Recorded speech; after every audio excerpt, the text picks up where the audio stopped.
نحمدہ و نصلی علی رسولہ الکریم اما بعد اعوذ باللہ من الشیطان الرجیم بسم اللہ الرحمن الرحیم۔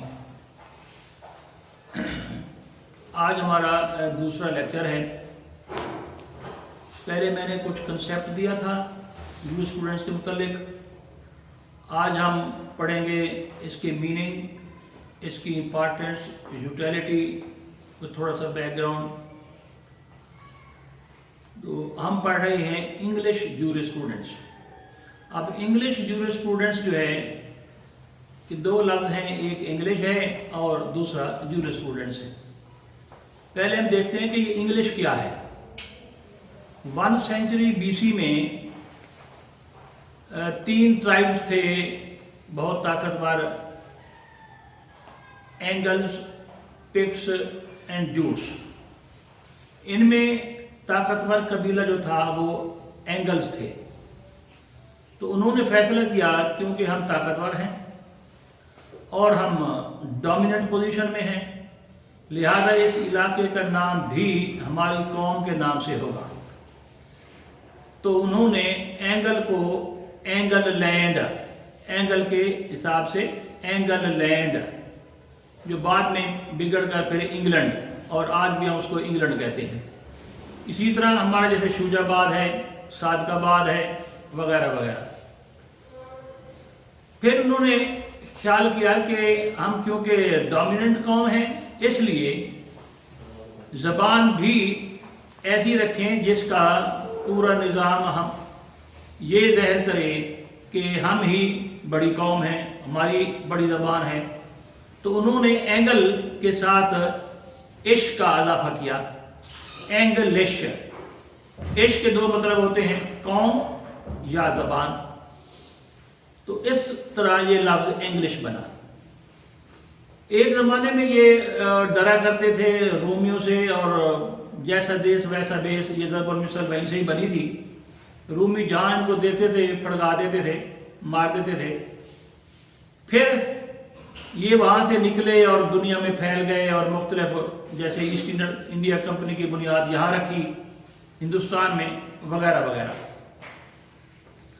تو جورسپروڈنس میں نے کل اس کا کنسیپٹ بیان کیا تھا۔ کنسیپٹ ایکچولی کہتے ہیں دھندلی تصویر کو، جو تصویر آپ کے دماغ میں بنتی ہے اس کو کنسیپٹ کہتے ہیں۔ تو اس کا جب کہتے ہیں کہ اس کو کنسیپٹ ہی نہیں ہے، تو اس کا مطلب یہ ہوتا ہے نہ تو اس کی ایکسپلینیشن آتی ہے، نہ وضاحت آتی ہے۔ اس لیے ترجمہ کو کہتے ہیں کہ جو شخص اپنی والدہ کی زبان میں کوئی چیز دوسروں کو بیان کر سکے تو کہتے ہیں کہ اس کو کنسیپٹ کلیئر ہے، اس کو تشریح، توضیح، ایکسپلینیشن یا ترجمہ آتا ہے۔ تو اب جورسپروڈنس میں نے کل کنسیپٹ آپ کو دے دیا تھا۔ اگر کنسیپٹ نہ ہو تو پھر ایک مثال ہے نا کہ ایک شخص جا رہا تھا، دوسرے نے اسے تھپڑ مار دیا۔ تو اس نے پوچھا جی مجھے تھپڑ کیوں مارا ہے؟ تو اس نے کہا جی آپ نے مجھے پچھلے سال کہا تھا او گینڈے۔ اس نے کہا جی میں نے پچھلے سال کہا تھا گینڈے، مار اب رہے ہو؟ اس نے کہا دراصل میں نے ابھی ابھی گینڈا دیکھا ہے۔ اچھا یہ والا تھا جو نے مجھے کہا تھا؟ تو پھر جب کنسیپٹ کلیئر نہ ہو تو پھر سال بھی لگ جاتا ہے کنسیپٹ کلیئر کرنے میں۔ تو اس لیے اگر کنسیپٹ نہ ہو تو پھر طلبہ کیا کرتے ہیں، روٹ میتھڈ یا کریمنگ، جسے ہم رٹا کہتے ہیں، اس کا سہارا لیتے ہیں۔ یہ ایک لیٹن ورڈ ہے، جورسپروڈنشیا سے نکلا ہے، یعنی جس اور پروڈنس۔ جس کا مطلب ہوتا ہے لا یعنی قانون، پروڈنشیا کا مطلب ہوتا ہے نالج۔